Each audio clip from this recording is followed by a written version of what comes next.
Salam dan salam sejahtera buat semua. Tuhan Yesus memberkati, Tuhan Yesus menyertai semua kita. Di dalam kasih-Nya kita dibentuk, kita dibangunkan menjadi insan yang luar biasa. Kenapa kita ini insan yang luar biasa? Karena saya percaya semua kita tahu bahwa kita bukanlah manusia biasa lagi apabila kita mengenal Tuhan. Karena roh Tuhan hidup di dalam kita lalu mengangkat kita menjadi anak-Nya. Sebab itulah kita layak memanggil Tuhan itu Bapa. Maka pada hari ini, Bapa kita yang di surga sedang melihat kita. Marilah kita dalam pimpinan kuasa Roh Kudus merenung firman Tuhan dalam Yohanes bab yang ke-7 ini, ayat yang pertama sehingga yang ke-13 itu. Ada berapa perkara? Ada 5 perkara yang akan kita pelajari, di mana kita akan dibentuk. Ya. Kita percaya bahwa Tuhan Yesus bekerja di dalam kita, Tuhan Yesus bekerja memulihkan hidup kita. Haleluya, puji Tuhan. So kita lihat Yohanes 7 ayat yang pertama. Kalau kita lihat di sana, kita perhatikan firman ini mengajar kita bahwa Yesus sekarang sedang mengalami satu situasi di mana orang Yahudi sedang mencari dia untuk menangkap dan membunuh dia. Tapi Yesus, kalau Anda lihat pada ayat awal itu, orang Yahudi ingin membunuh dia. Tapi pada ayat yang ke-14, Anda akan lihat nanti dalam kisah ini bahwa Yesus akan datang ke bait suci untuk mengajar. Jadi Yesus sepertinya tidak ketakutan. Yesus sepertinya tenang dalam segala percobaan. Kenapa kita lihat perkara ini terjadi dalam hidup Yesus? Ini karena kalau Anda perhatikan hal ini benar-benar, Anda perhatikan bahwa Yesus apabila dia menghadapi satu situasi, dalam situasi itu dia tidak akan mudah goyah. Dia tidak goyah, saudara. Malah dia menjadi tenang, kuat, dan percaya. Kenapa? Karena dia bukan melakukan kehendaknya sendiri, dia melakukan kehendak Bapa. Oleh itu, bagaimana Yesus melihat situasi hidup? Ialah Yesus tidak melihat situasi. Yang soalannya, bagaimana Yesus melihat situasi? Jawabannya, Yesus tidak melihat situasi. Kenapa? Karena Yesus melihat Bapa yang di surga dan rancangannya lebih dari situasi.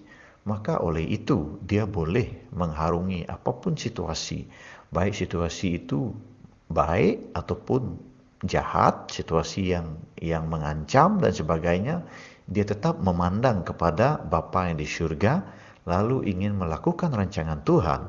Dan sebab itulah dia lepas karena dalam pimpinan kuasa Roh Kudus dia boleh mengharungi berbagai pencobaan dengan tenang, damai, sehingga kan waktu orang mau tangkap dan bunuh dia sekalipun, dia boleh mengajar dengan berleluasa di bait Allah itu. Haleluya, puji Tuhan.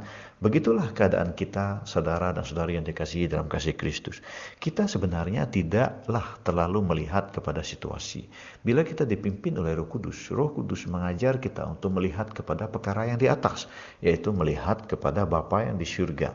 Bila kita melihat kepada Tuhan, kita berdoa, lalu dengan kuasa Roh Kudus kita melihat rencana-rencananya.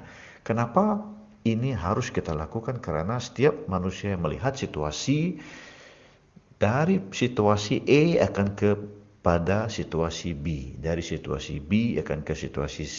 Jadi dia akan banyak situasi akan terjadi. Kehidupanmu akan bergerak dari satu situasi kepada situasi.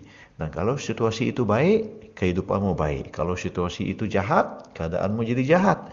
Jadi hidupmu dipimpin oleh situasi. Engkau tak boleh dipimpin oleh situasi. Engkau harus dipimpin oleh Roh Kudus. Sekiranya Anda ingin menuju jalan keselamatan dan hidup damai di dalam Tuhan, lalu mengalahkan dunia ini, karena Roh Kudus yang ada dalam engkau akan memerdekakan kita ini, lalu urapannya akan mengajar kita akan segala kebenaran. Haleluya. Puji Tuhan. Tuhan Yesus menyertai Anda semua. Seterusnya kita lihat Yohanes 7 ayat yang kedua. Ketika itu sudah dekat hari raya orang Yahudi, yaitu hari raya Pondok Daun. Apakah itu hari raya Pondok Daun? Hari raya Pondok Daun adalah hari di mana orang-orang Yahudi mengucap syukur kepada Tuhan atas hasil panen mereka, hasil tanaman, hasil pendapatan mereka, lalu merayakannya selama 7 hari. Ya, jadi pada waktu itu mereka akan datang untuk menziarahi bait Allah, lalu membawa persembahan mereka. Ya, juga disebut perkataan Sukot di sana. Sukot ini bermaksud uh, adalah pondok yang dibuat daripada daun. Jadi mereka akan buat pondok yang dibuat daripada daun. Ya, selepas itu sebagai peringatan karena Tuhan telah berfirman kepada mereka dalam Imamat ya, 23 ayat 43 bahwa mereka kena merayakan hari pondok daun ini. Jadi ia akan dirayakan 6 bulan selepas Paskah. Kalau kita tahu Paskah itu adalah hari kebangkitan Tuhan Yesus selepas Good Friday. Jadi 6 bulan selepas itu, lebih-lebih lagi biasanya akan disambut pada bulan Oktober. Ya, jadi puji Tuhan, Tuhan Yesus memberkati kita. Seterusnya ayat yang ketiga sampai yang kelima saya baca, maka kata saudara-saudara Yesus kepadanya, berangkatlah dari sini dan pergi ke Yudea, supaya murid-muridmu juga melihat perbuatan-perbuatan yang engkau lakukan. Sebab tidak seorang pun berbuat sesuatu di tempat tersembunyi, jika ia mau diakui di muka umum. Jikalau engkau berbuat hal-hal yang demikian, tampaklah dirimu kepada dunia. Sebab saudara-saudaranya sendiri pun tidak percaya kepadanya. Saudara-saudara Yesus ini adalah adik-beradik tiri Yesus. Mereka hidup dan melihat bagaimana Yesus membesar, dan mereka sudah biasa dengan Yesus sehingga mereka tidak percaya bahwa Yesus adalah Mesias. Apa yang terjadi adalah mereka tidak mau kalau Yesus pergi ke Yerusalem, itu satu bahaya karena Yesus diugut untuk dihukum bunuh. Yang kedua, Yesus membuatkan mereka sering berasa gusar. Mereka berasa tidak senang hati karena Yesus sering menimbulkan perbalahan. Yesus sering membawa mesej-mesej dari kerajaan surga yang membuatkan ramai orang biasa akan merasa tergugat dan merasa pelik. Lalu mereka berasa gusar, tidak selesa bila bersama dengan Yesus karena mereka tidak percaya. Jadi apa yang terjadi adalah dalam hal ini kita melihat kenapa mereka tidak percaya. Tetapi kalau Anda lihat pada akhirnya apabila Yesus nanti disalibkan, nanti adik-beradiknya, tirinya yang lain, yaitu yang bernama Yakobus, sungguh percaya. Mereka sungguh percaya. Dan Injil Yakobus itu ditulis oleh adik tiri Yesus yang bernama Yakobus. Sebab pengikut Yesus yang bernama Yakobus di waktu Kisah Para Rasul telah dibunuh awal lagi sebelum Injil Yakobus itu ditulis. Maka Injil Yakobus ini ditulis sebenarnya oleh adik tiri Yesus yang saudaranya pada waktu ini yang tidak percaya. Tetapi selepas kebangkitannya, karena Yesus selepas dia disalibkan, lalu walaupun tubuhnya telah disalibkan dan mati dikuburkan, tapi dia bangkit dan bertemu dengan pengikutnya, sehingga kan adik-beradiknya, tirinya ini sendiri berasa percaya karena melihat hal ini. Dan banyak pengikut Yesus yang lain menjadi percaya apabila mereka melihat Yesus hidup kembali, bangkit dari kematian. Dari situ mereka percaya bahwa Yesus adalah Mesias, lalu mereka bersungguh-sungguh melayani Tuhan. Dan pada waktu ini diaplikasikan dalam hidup kita. Kenapa kita perlu lihat perkara-perkara seperti ini baru percaya? Tetapi kita sudah tahu bahwa perkara ini sudah terjadi. Inilah peluang kita, jangan ragu-ragu lagi. Kita harus percaya sepenuh hati kita bahwa Yesuslah juru selamat. Yesuslah Tuhan dan juru selamat kita. Dan tidak ada jalan lain untuk kita ke arah keselamatan itu kepada Bapa hanya melalui Yesus Kristus. Karena dialah satu-satunya jalan kebenaran dan hidup. Haleluya, puji Tuhan, praise the Lord. Ya, seterusnya kita lihat dengan Yohanes ayat yang ke-6 hingga yang ke-9 ya. Saya baca, maka jawab Yesus kepada mereka, waktuku belum tiba, tetapi bagi kamu selalu ada waktu. Dunia tidak dapat membenci kamu, tetapi ia membenci aku, sebab aku bersaksi tentang dia, bahwa pekerjaan-pekerjaannya jahat. Pergilah kamu ke pesta itu, aku belum pergi ke situ karena waktuku belum genap. Demikianlah katanya kepada mereka, dan ia pun tinggal di Galilea. Yesus berkata seperti ini. Yesus berkata bahwa dunia tidak membenci kamu, tetapi membenci aku, sebab aku bersaksi tentang dia. Jadi di sini Yesus mengajar kita bahwa setiap kita yang bersaksi tentang Bapa yang di surga, bersaksi tentang kebaikan Tuhan dalam hidup kita, kita akan dibenci oleh dunia ini. Oleh itu, kita harus tahu bahwa dunia tidak menyukai Dunia tidak menyukai apa yang datang dari surga. Surga dengan dunia sekarang sudah bertentangan. Karena roh-roh di udara, roh-roh jahat telah berkuasa menguasai dunia ini, coba untuk menjatuhkan setiap umat manusia. Hanya manusia yang mau hidup dalam kerajaan surga, yang percaya kepada Yesus, lalu menjadi pelaku firman, akan berkuasa dan menghalau roh-roh jahat ini dari hidup mereka. Oleh itu kita kena tahu bahwa dalam kita hidup di dunia ini, kita tidak boleh dikongkong dan ketat dipimpin, ditekan oleh roh-roh di udara ini, roh-roh jahat ini. Sebaliknya kita harus terima Yesus sebagai Tuhan dan Juru Selamat, dan kita menghalau mereka seperti mana kuasa yang menyertai kita dengan memberitakan firman, mengenal Dia, lalu dipimpin oleh Roh Kudus. Dan kita menjadi roh yang merdeka. Bila kita menjadi roh yang merdeka, kita bersaksi tentang Dia, kita harus sedia maklum bahwa akan ada pencobaan. Kita harus sedia maklum bahwa bila kita ikut Tuhan, akan ada berbagai cobaan dan dugaan yang datang. Tetapi kita harus sentiasa kuat dan bertahan di dalam Dia. Karena di dalam Dia adalah kemenangan. Dalam Yesus ada kemenangan. Dalam Yesus segalanya ada. Sehingga Paulus berkata, walaupun dalam banyak pencobaan, tetapi Paulus berkata, kasih karunia-Nya mencukupi bagiku. Dan Paulus juga telah menulis, segalanya dapat kutanggung di dalam Kristus Yesus. In Christ, I can do all things through Christ who strengthen me. Haleluya, puji Tuhan, praise the Lord. Haruslah kita berani karena benar. Yesus adalah kebenaran. Jadi kita tegakkan kebenaran walau apapun terjadi. Kebenaran tetap benar. Kebenaran tetap menang. Tidak pernah kebenaran itu tewas. Kebenaran adalah kebenaran. Haleluya. Puji Tuhan. Mari kita lihat ayat 10. Tetapi sesudah saudara-saudara Yesus berangkat ke pesta itu, ia pun pergi juga ke situ. Tidak terang-terangan, tetapi diam-diam. Orang-orang Yahudi mencari Dia di pesta itu dan berkata, di manakah Ia? Dan banyak terdengar bisikan di antara orang banyak tentang Dia.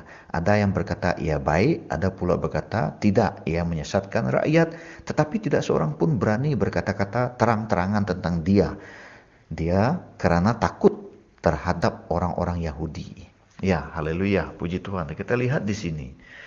Apabila Yesus kata waktunya belum genap, maka Dia belum pergi ke pesta itu. Tetapi bila waktunya genap, Dia pergi. Apa maksudnya waktunya genap? Sebab Yesus tidak menunggu waktunya dengan hanya berdiam dan tidur, saudara.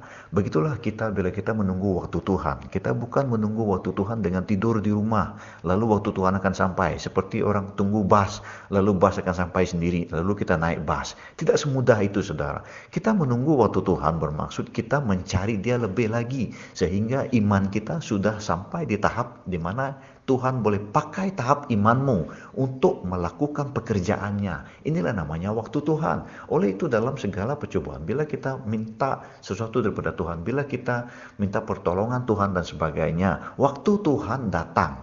Bila kita mau tahu rencananya, itu semua waktu Tuhan. Tapi waktu Tuhan itu melihat kepada pertumbuhan imanmu. Kalau imanmu itu sudah sesuai untuk dicobai, sudah sesuai sampai tahap yang kamu tidak akan goyah bila kamu melakukan pekerjaan Tuhan itu. Lalu waktu itulah pertolongannya sampai. Jadi lihat apa yang Yesus lakukan. Saya percaya Yesus berdoa, Yesus menanti waktu Tuhan, Yesus berbicara kepada Bapa yang di surga, sehingga Bapa memberi arahan kepadanya, engkau pergilah sekarang.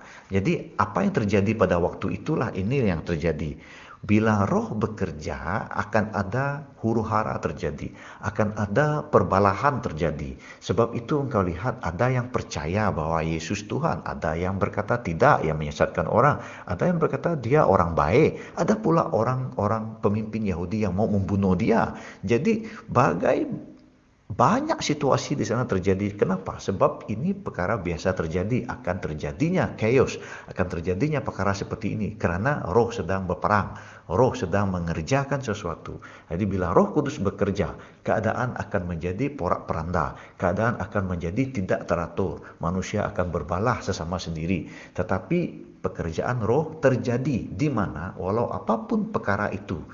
Akhirnya bila Bapa yang di surga kata, kau pergilah ke bait Allah, lalu ayat ke-14 itu kamu akan lihat Yesus masuk dan mengajar di bait Allah itu. Lihat, bila Yesus mengajar, ramai orang yang sudah sedia untuk mendengar apa yang keluar dari mulut Yesus.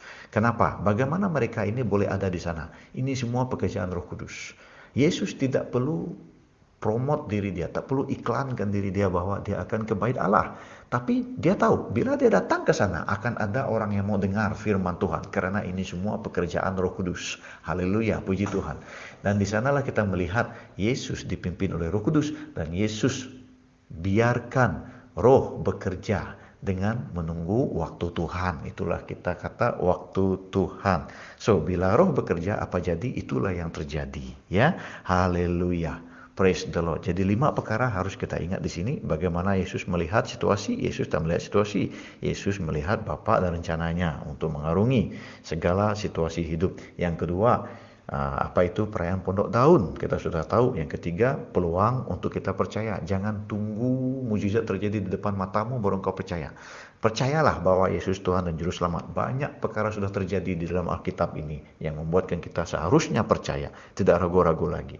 Jadi yang keempat, kita harus berani karena benar. Dan yang kelima, bila Roh bekerja apa jadi? Itulah yang terjadi. Ada yang setuju, ada yang tak setuju, macam-macam. Tapi bila Yesus pergi mengajar, ada murid yang sudah tunggu dia. Ini bermaksud Tuhan sentiasa sediakan segala sesuatu. Haleluya. Dan bila Yesus mengajar, tidak ada satu orang pun yang berani menangkap dia. Karena waktu untuk menangkap dia itu belum lagi sampai. Haleluya. Ini semua pekerjaan Roh Kudus. Jadi percayalah bahwa Roh Kudus bekerja di dalam hidup kita. Trust Him 100%. Haleluya. Puji Tuhan. Semoga Anda diberkati. Saya yakin hidupmu diberkati. Dalam nama Tuhan Yesus Kristus.